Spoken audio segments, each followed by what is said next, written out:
Goeiedag, ek groet jou in die kosbare naam van Jesus Christus.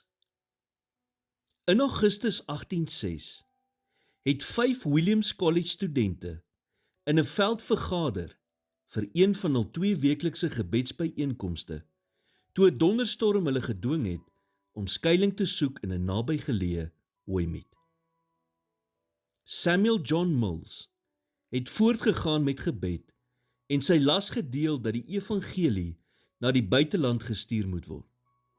En die groep het gebid dat die Amerikaanse sendings die evangelie deur die ooste sou versprei. So het dit gebeur dat Samuel John Mills gehelp het om die Amerikaanse Bybelgenootskap en die Verenigde Buitelandse Sendingsgenootskap op die been te bring, wat op die ou einde meer as 5000 sendelinge uitgestuur het om die evangelie te verkondig. En dit het alles begin met 5 jong mans wat saam in 'n hooimeet gebid het. Niks kan ooit die plek van gebed inneem nie. Nie geld nie, ook nie programme nie. Die waarheid is, ons kan groot dinge doen nadat ons gebid het, maar ons kan nie groot dinge doen as ons nie gebid het nie. Ons grootste wapen is gebed. Gebed is die krag op aarde wat die krag in die hemel in beweging sit.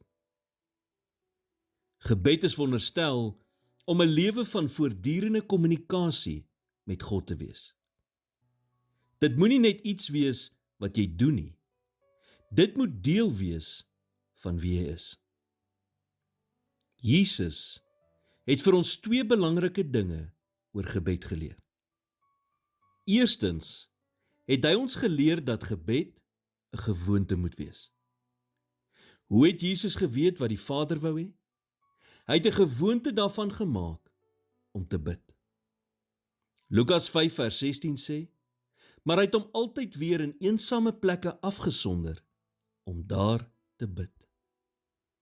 Die Seun van God het niks op sy eie gedoen nie. Hy het altyd gebid. Tweedens het hy ons geleer om te volhard in gebed. Hy sê in Matteus 7 vers 7 en 8, bid en vir julle sal gegee word, soek en julle sal vind, klop en vir julle sal oopgemaak word, want elkeen wat bid ontvang, en hy wat soek vind, en vir hom wat klop sal oopgemaak word.